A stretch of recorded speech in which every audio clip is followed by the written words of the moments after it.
우리는 자신이 무엇을 잘하는지 그것을 확실하게 파악하고 그것을 PR할 줄 알아야 되는 시대를 살아가고 있죠. 때때로 이제 겸손이라는 미덕이 이제는 어떻게 보면 실패한 자의 변명으로 들릴 수도 있는 시대를 우리는 살아가고 있습니다. 저는 개인적으로는 그동안에 예수 그리스도께서 이렇게 이제 약자와 겸손에 대해서 얘기하셨을 때 좀 부담이 있었습니다. 저만 그럴 수도 있겠지만 하나님께서 어떤 특정한 약자에 대해서 이렇게 얘기하셨을 때 사실 좀 부담이 있었던 것이 사실입니다. 근데 이제 제가 성경을 잘못 봤기 때문에 그런 거죠. 네. 오늘 본문 속에서 예수님은 분명하게 겸손과 섬김에 대해서 얘기하십니다. 초대를 받는 사람과 초청을 한 사람에 대해서 나눠서 얘기를 하시면서 결론적으로는 사랑을 얘기하세요. 근데 그것이 어떻게 사랑이 될 수 있는가? 그것이 도대체 왜 사랑인가를 우리는 좀 알아야 됩니다. 이 과정을 통해서 예수님은 하나님이 진정으로 원하는 그 사랑과 섬김의 모습, 그것을 이제 이야기하시는데 이런 전제점이 없는 상태에서 우리가 이 말씀을 들었으면 이것도 역시 우리가 율법적으로 받아들일 수 있는 상황인 거죠. 네. 결론적으로 얘기하면 그 특정 계층을 섬겨야 되는 게 분명합니다. 분명하지만 더 포괄적으로는 부족한 것이 있는 사람을 다 섬겨라라는 얘기예요. 자신보다 부족한 점이 보이면 무조건 섬겨라는 얘기인 겁니다. 그 과정을 통해서 과연 하나님께서 얘기하시는 이웃사랑이 무엇이고 하나님 사랑이 무엇인지 우리가 좀 살펴봤으면 좋겠습니다. 안식일 만찬 자리에서 예수님은 자신을 공격하는 그 어떤 그 부정적인 감정을 만나시고 대처하시죠. 그러고 나서 그 만찬 그 자리에서 그 바리새파 사람들이 하는 그 모습을 보시고 어떤 부분이 좀 마음에 안 드셨나 봐요. 그래서 이제 가르침을 주시기를 하십니다. 예수께서는 초청을 받은 사람들이 윗자리를 골라 잡는 것을 보시고 그들에게 비유를 하나 말씀하셨다. 사실 7절은요 아주 자연스러운 모습이에요. 한국 사회에서도 이 모습은 너무 자연스러운 모습인 거죠. 우리가 그냥 지정석을 만들어 놓지 않는다 할지라도 여러분 대체적으로 자리 구도가 이렇게 딱 펼쳐지시잖아요. 어느 식사 자리든. 아니신가요? 이 시대는 더 심했죠. 이 시대는 1세기 이제 로마 유대 시대는 신분과 직분에 따라서 그 자리가 좀 달라졌습니다. 그렇다면 당연히 누가 말하지 않아도 그 자리에서 가장 신분이 높은 사람이 여기서 얘기하는 윗자리에 앉았을 겁니다. 그리고 그 윗자리부터 신분대로 이렇게 따라락 앉았을 거예요. 자연스러웠던 거죠. 아주 자연스러웠던 거죠. 한국 사회도 이런 위계질서가 너무 자연스럽지 않습니까? 그런데 예수님이 이 모습을 보시고 뭔가를 얘기하시길 원하세요. 마음에 안 드신 거죠. 이 모습이. 너무 자연스러운 모습인데. 심지어 여기 윗자리로 얘기하는 그 자리는 단수로서 딱 한 자리를 얘기해요. 어떤 자리냐면 당시 로마 그리스 문화 속에서 있었던 영예로운 자리라는 표현이 사용되는 그 자리가 있었어요. 주인공 바로 오른편 자리. 그러니까 만찬에 초대한 집주인이라든지 그 초대자의 바로 오른편 자리는 그곳에 초대받은 모든 사람 중에서 가장 높은 사람이 앉는 곳이었어요. 이제 거기에 앉았다는 그 자체만으로 이제 이 사람의 신분과 어떤 직분이 여기에서 가장 높은 사람이다라는 것을 알 수 있는 것이죠. 앉은 순서만 딱 봐도 이제 한번 싹 훑어보면 여기 높은 사람이 이렇게 따르르 있구나 라는 걸 알 수 있는 구조인 거죠. 근데 이것을 보시고 나서 예수님께서 비유를 바로 말씀하십니다. 이렇게 얘기하시죠. 내가 누구에게 혼인잔치에 초대받았거든 높은 자리에 앉지 말아라. 혹시 손님 가운데서 너보다 더 귀한 사람이 초대받았을 경우에 라고 얘기하고 있습니다. 일단 예수님의 명령은 여기서 분명합니다. 높은 자리에 앉지 말아라. 네, 아주 분명하죠. 높은 자리에 앉지 말아라. 왜 이렇게 얘기하셨을까요? 이와 비슷한 격언들이 사실 잠언에 있습니다. 잠언에도 이렇게 얘기하고 있어요. 왕 앞에서 스스로 높은 채 하지 말아라. 높은 사람의 자리에 끼어들지 말아라. 너의 눈앞에 있는 높은 관리들 앞에서 저리로 내려가라는 말을 듣는 것보다 이리로 올라오라는 말을 듣는 것이 더 낫기 때문이다. 높은 자리에 스스로 찾아 들어가지 말아라 라고 말씀하신 게 사실 잠언의 말씀과 좀 비슷하죠. 그러니까 너의 유익을 위해서 누가 너를 그쪽으로 초대해서 하는 것이 훨씬 유익이지, 스스로 거기에 앉아서 혹시라도 이게 끌려 내려오는 것을 좀 자제해라. 그런 일이 있을 수도 있다. 예수님 말씀 이런 거 같지 않으세요? 랍비 문헌에 보면 1세기 랍비 문헌에 이런 저기가 있었어요. 이런 격언이 있었어요. 집주인의 두세 자리 떨어진 곳에 앉아라. 이유는 무엇이죠? 혹시 너가 끌려 내려올 수도 있으니까 두세 자리에 떨어진 곳에 앉아라. 근데 잠언과 랍비 문헌은 겸손의 측면이 아니라 어떤 실용적인 측면에서 접근한 면이 있어요. 너가 부끄러움을 당하지 않으려면 그렇게 하는 게 좋다. 그런 거죠. 이유가 있습니다. 높은 신분에 있는 사람일수록 만찬에 늦게 와요. 그래서 혹시 내가 나 정도면 높지 하고 앉았는데 뒤늦게 이제 더 높은 사람이 모일 수 있는 거죠. 그래서 예수께서도 이렇게 얘기하셨어요. 너와 그를 초대한 사람이 와서 너더러 이분에게 자리를 내드리시오 하고 말할지 모른다. 그러면 너는 부끄러워하며 가장 낮은 자리로 내려앉게 될 것이다. 그러니까 늦게 누군가 올 수 있다는 얘기인 거죠. 근데 여기서 제가 이제 의문점을 가졌던 한 가지는, 그러면은 옆자리로 비껴가면 되잖아요. 아닌가요? 왜 제일 끝자리로 가야 되죠? 적어도 이 공간 내에서 높은 자리에 자기 스스로 찾아 들어갈 정도면 어느 정도 높은 사람이라는 얘기 아닙니까? 그렇죠? 여기 안에서는 제일 높은 사람인 거예요. 누가 오기 전까지는. 그런데 왜 그 옆에 자리로 가지 않고 제일 끝자리로 걸어 돌아가야 될까요? 괘씸죄가 들어가 있는 거예요. 괘씸죄. 그러니까 여기서 잘 보세요. 이분에게 자리를 내드리시오라고 누가 요청한 거죠? 그렇죠. 초청한 사람이 요청한 거잖아요. 원래는 어떻게 해야 되죠? 스스로 일어나서 자기 자리에 맞춰서 가야 되는 거예요. 높은 사람이 오면 당연히 그래야 되는 거잖아요. 그런데 그거를 뭐 두 가지 경우가 있을 수 있겠죠. 그냥 자존심 상해서 안 그러고 있던가, 아니면 눈치채지 못했을 수도 있죠. 이 사람이 좀 센스가 없거나. 그러면 저기 높은 사람이 있었는데도 불구하고 그냥 자기가 앉아 있었던 거예요. 그래서 초청한 사람이 직접 오게 만들면 그때는 괘씸죄가 추가돼요. 그래서 제일 끝자리로 가야 돼요. 왜냐하면 그 높은 자리에 앉아야 되는 사람이 이미 모욕을 받았기 때문에 그래요. 그 사람 때문에. 그러면은 어떤 그 징벌적인 조치를 취하는 거죠. 여기에서 얘기하는 가장 낮은 자리로 내려앉게 될 것이다 라는 말이 헬라어로 직역하면 너는 가장 낮은 자리로 가는 것을 시작할 것이다 라는 말이 돼요. 과정을 얘기해 주고 있어요. 그러니까 부끄러움을 당하는 그 과정을 지금 얘기하고 있는 거예요. 너는 만약에 그런 일이 있으면 그 즉시 일어나서 모든 사람이 보는 앞에서 천천히 내려와서 끝자리로 가게 될 것이다. 부끄러움 당하는 그 과정을 얘기하는 거죠. 이게 이제 이 시대 속에서 어느 정도 부끄러움이었냐면 당분간 얼굴을 들고 다니지 못할 정도의 부끄러움이었다고 해요. 굉장한 수치였다고 해요. 그래서 자기보다 낮은 신분에 많은 사람들이 모여 있음에도 불구하고 자기가 집주인에 의해서 자리를 끌려 내려왔다는 것 자체가 굉장한 수치였다고 해요. 그래서 수치와 명예를 굉장히 중요하게 여겼던 이 로마 사회 속에서 이런 일을 당한다는 것은 엄청 큰 일이었던 거죠. 사실 한국 사회도 명예가 중요한 사회 아닙니까?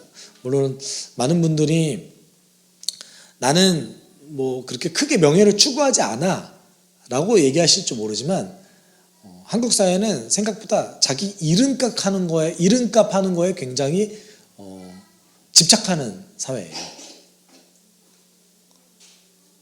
그렇다고 생각하지 않으세요? 여러분 그 연세가 좀 한 살 드실수록 경조사들이 엄청 늘어나잖아요. 근데 그게 다 뭐 하는 거죠? 자기 이름값 하고 있는 거예요, 지금 다. 그동안 살아왔던 삶의 값을 치러내는 것에 대한 굉장한 집착이 있습니다, 한국 사회가. 뭐 경제적인 어려움과 상관없이 그거를 해야 된다라고 무조건 생각하는 사회인 거죠. 그러니까 명예가 중요한 사회예요, 한국 사회도. 한국 사회에서도 이와 비슷한 수치를 당하면 내가 어떻게 얼굴 들고 다녀? 라고 얘기하는 사회이기도 합니다. 근데 그런 사회를 살아가는 사람들에게 예수님이 조금 허용하기 힘든 명령을 내리세요. 너는 높은 자리로 올라가지 마라 라고 처음 얘기하셨지만 사실 강조점은 10절에 있어요. 내가 초대를 받거든 가장 맨 끝자리에 앉아라. 그리하면 너를 청한 사람이 와서 너더러 친구여 윗자리로 올라 앉으시오 하고 말할 것이다. 그때 너는 너와 함께 앉은 모든 사람 앞에서 영광을 받을 것이다. 여기서 이제 영광이라는 단어를 썼지만 엄청 뭐 대단한 영광 이게 아니라 이 자리 속에서 누구보다 존중받는 상황에 처해질 것이다 라는 얘기인 거예요. 근데 이제 이 시대 속에서 납득하기 어려운 명령은 무엇이죠? 맨 끝자리로 가서 앉으래요. 근데 거기 들어가자마자 자기보다 신분이 낮고 지위가 낮은 사람들이 많을 텐데 뭐 많지 않을 수도 있지만 적어도 한두 사람은 있을 거 아닙니까? 근데 그 사람이 눈에 보여도 맨 끝자리로 가서 앉으래요. 이거는 사실 납득하기 좀 어려운 거 아닙니까? 그렇죠? 납득하기 좀 어려운 명령이세요. 근데 왜 이렇게 얘기하셨을까요? 그리고 그러면은 여러분 여기에 예수님의 강조점이 맨 끝자리에 앉으라는 그 것에 강조점이 있을까요? 영광을 받는 것에 강조점이 있을까요? 맨 끝자리에 앉으라는 것은 어떤 겸손의 태도를 얘기하신 거죠. 그리고 영광은 결과를 얘기하셨어요. 그러면 태도를 강조하셨을까요? 결과를 강조하셨을까요? 전 둘 다 아니라고 봐요. 좀 다른 측면으로 우리가 접근할 필요성이 있어요. 왜냐하면 첫 번째는 전 두 가지 강조점이 있다고 생각하는데 모든 사람을 자신과 동등한 사람으로 인정해야 한다는 것을 강조한 거예요. 그러니까 아무리 신분이 높은 사람이라도 맨 끝에 갈 수 있다라는 전제 자체가 나는 가장 신분이 낮은 사람 옆에 앉아도 뭐 꺼리낌 없어 괜찮아 이 태도를 갖고 있다는 얘기인 거거든요. 자기보다 조금 신분이 낮고 자기보다 직위가 낮은 사람이 옆에 앉는다고 할지라도 뭐 상관없어. 뭐 그 사람도 나와 동일한 사람이지 뭐. 이런 태도가 강조된 거예요. 그렇기 때문에 맨 끝을 앉으라고 하는 거예요. 이 본문을 해석할 때 어떤 분은 이렇게 얘기해요. 맨 끝에 앉으면 자연스럽게 그 사람은 높아질 기회를 얻는 거 아닙니까? 이런 기회주의적인 얘기를 하신 게 아니에요, 예수님이. 이런 기회주의적인 얘기를 하신 게 아니라 어떤 삶의 태도를 말씀하신 거죠. 신분 사회 속에서 직위가 그 어떤 시대보다 더 중요한 시대 속에서 모든 사람을 동등하게 여길 수 있는 어떤 한 삶의 태도를 배우라는 얘기인 거죠. 그것이 강조된 것입니다. 두 번째는 자신의 가치는 다른 사람에 의해서 발견되어져야 된다는 것을 강조하신 거죠. 내 스스로, 내 능력, 내 겸손 이것을 드러내라는 것이 아니라 모든 사람이 나와 동등하다는 태도를 가지고 살아가다 보면 누군가가 그 사람의 가치를 발견해 준다는 거예요. 난 이만큼 잘해. 사실 이게 21세기 사회에서는 잘 안 맞는 어떤 법칙 같죠. 요새 자기 스스로를 PR할 수 있는 플랫폼이 얼마나 많아요. 마케팅을 어떻게 하냐에 따라서 여러분 벌이가 달라지고 지위가 달라지고 소득이 달라지는 시대 속에서 이 말씀을 우리가 어떻게 적용할 수 있을까 고민할 필요성이 있는 거죠. 다만 분명한 것은 진정한 이 사람의 그 겸손은 누군가에 의해서 발견되는 것이 진짜다라는 거예요. 여러분 그 유대인들이 이거를 몰랐을까요? 겸손이 너무 중요하다는 것을 몰랐을까요? 특별히 오늘 만찬 가운데 모였던 사람들은 바리새파 사람들이었습니다. 대부분 바리새파 사람들이었어요. 율법교사도 그 중에 껴있었죠. 이렇게 바리새파 사람들 또는 랍비들 이들이 모여있는데 겸손이 중요하다는 것을 몰랐을까요? 예수님 시대에서 가장 유명한 랍비 두 명이 있었습니다. 한 명은 힐렐이었고 한 명은 샴마이였어요. 두 명이 있었어요. 예수님과 동시대를 살아갔습니다. 이 두 사람이 어느 정도로 유명했냐면 바리새파가 이 두 사람을 중심으로 나눠졌어요. 힐렐 학파, 샴마이 학파. 근데 이 중에 한 명이었던 힐렐이 이런 얘기했어요. 내 겸손은 곧 나의 높아짐이다. 나의 높아짐은 곧 내 겸손이다. 그러니까 얼마만큼 바리새파가 겸손에 대해서 강조했는지를 알려주는 내용인 거죠. 그럼 우리는 여기서 주목해 볼 점이 있다는 거예요.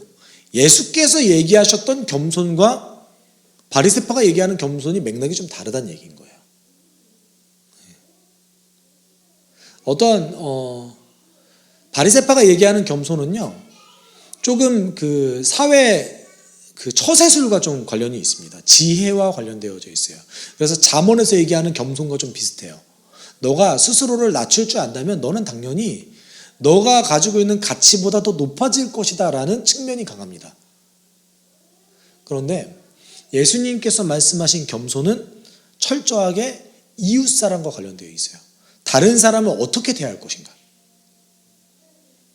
그리고 이게 아주 밀접하게 다른 사람을 어떻게 대할 것인가는 또 뭐와 관련되어 있죠? 하나님을 나는 어떻게 대하는가. 이것과 관련이 있는 거죠. 그래서 예수님이 11절에 이렇게 얘기하죠. 누구든지 자기를 높이면 낮아질 것이요 자기를 낮추면 높아질 것이다. 하나님께서 이렇게 해주신다는 것이죠. 누구든지 자기를 낮추는 자 높아질 것이고 그리고 높이는 자 낮아질 것이다. 하나님께서 중심을 보시는데 자기가 의도적으로 그 처세술로 낮추는 사람을 모르시겠습니까? 그건 아예 예수님께서는 전제에 껴놓지도 않으신 거예요. 하나님 관점에서 그거는 뭐 중요하지도 않아요. 근데 중요한 사실은 뭐냐면 하나님 사랑과 이웃 사랑이 매우 밀접하게 관련되어 있고 이 겸손이라는 것은 이웃 사랑하는 사람들의 드러나는 태도라는 거죠.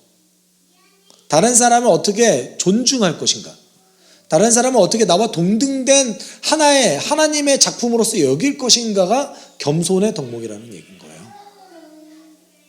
여러분, 하나님 사랑과 이웃 사랑은 밀접하게 연관되어 있다는 것은 신구약 성경에서 아주 깊게 계속해서 다루고 있습니다. 특별히 요한일서 2장 3절에서 10절까지는 하나님 사랑과 이웃 사랑은 거의 동등되다라는 것을 얘기하고 있어요.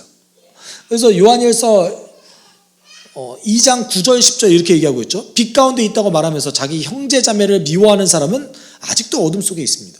자기 형제 자매를 사랑하는 사람은 빛 가운데 머물러 있으니 그 사람 앞에는 올무가 없습니다. 빛 가운데 머물러 있는 사람은 하나님 사랑하는 사람이라고 얘기해요. 3절부터 쭉 읽어보면 하나님 사랑하는 사람이 빛 가운데 머물러 있는 사람이에요. 근데 내가 하나님 사랑한다고 얘기하면서 형제 자매를 사랑하지 않는 사람은 하나님 사랑하지 않는 사람이다 라고 얘기하고 있는 거예요. 그러니까 예수께서 얘기하셨던 너는 맨 끝자리로 가서 앉아라 라는 그 말 속에 우리가 그냥 표면적으로 봤을 때는 겸손의 태도를 말씀하신 거지 라고 볼 수 있지만 예수님이 강조하신 거는 모든 사람을 동등하게 존중할 수 있는 이웃사랑의 태도가 너에게 있느냐? 다른 사람을 너는 도대체 어떻게 대하고 있느냐? 이것이 이제 들어가 있는 것이죠.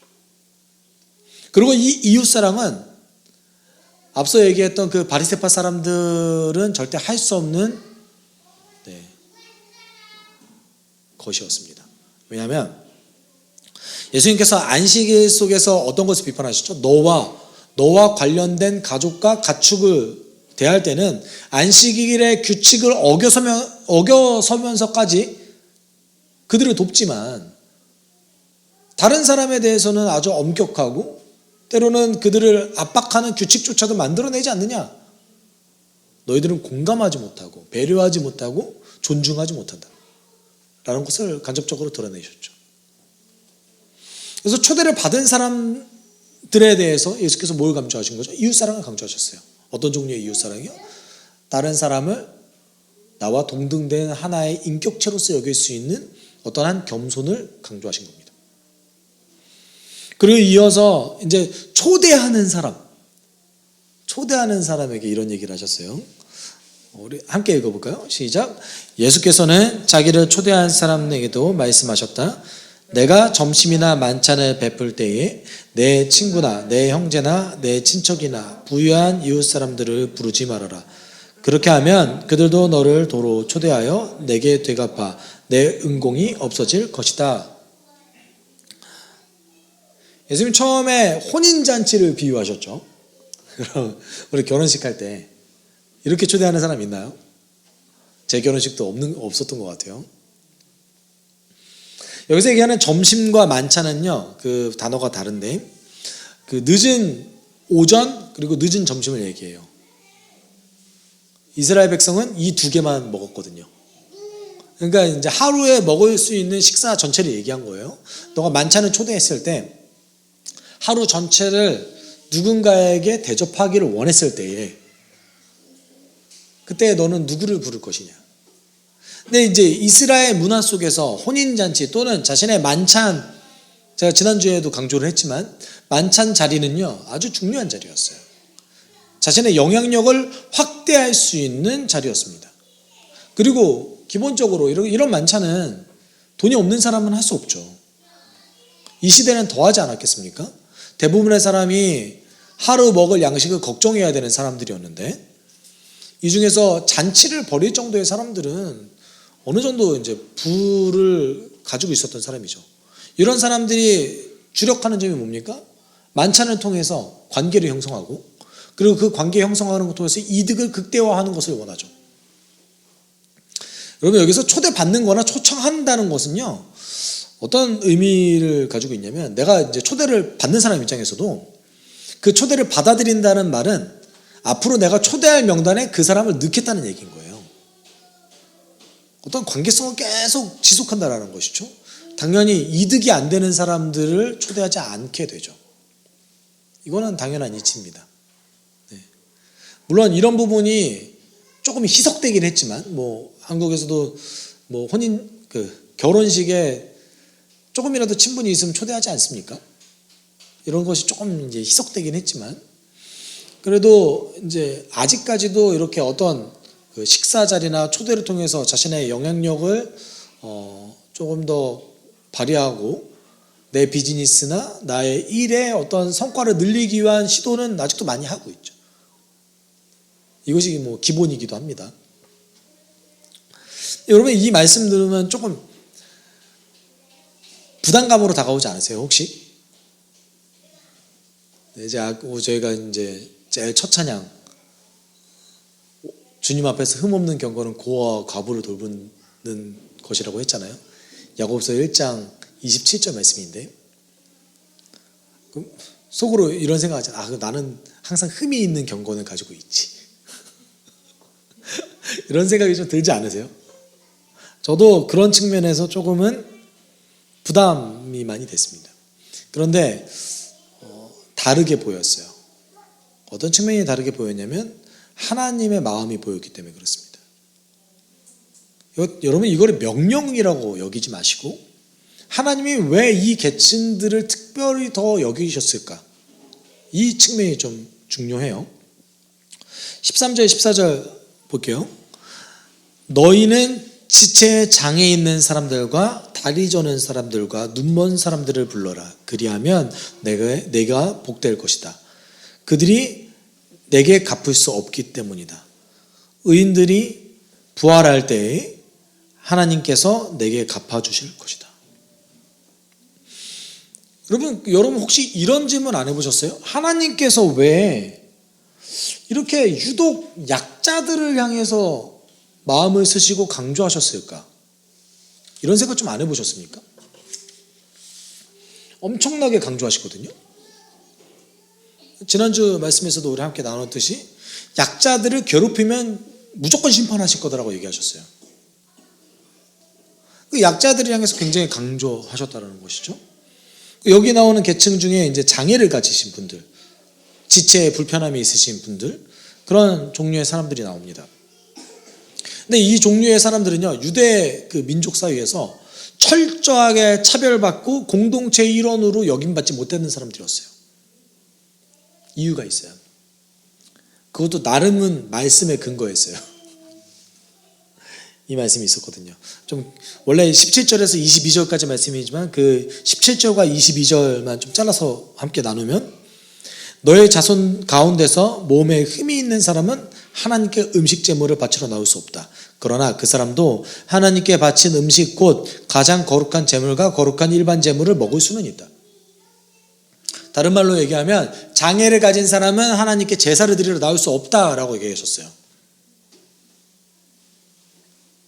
이 말씀을 근거로 유대 공동체와 쿰난 공동체는 자신의 공동체 일원으로서 장애인을 받아들이지 않았습니다. 성전은 접근도 못했어요. 장애를 가진 사람이. 특히 제사를 드리는 장소까지는 들어갈 수도 없었습니다. 그런데 여러분 잘 생각해 보세요. 이게 차별인가요? 예배의 기쁨을 없앴기 때문에 차별일까요? 근데 하나님께서 무엇을 허락하셨죠? 22절에 보면 하나님께 바친 음식, 가장 거룩한 제물과 거룩한 일반 제물을 먹을 수는 있다. 이거를 우리가 그냥 이 사람을 차별해야 되는 계층의 대상으로 여긴 것이 아니라, 하나님은 이들을 향해서 의무를 면제시켜 주시고 권리만 누릴 수 있게 해주신 거예요.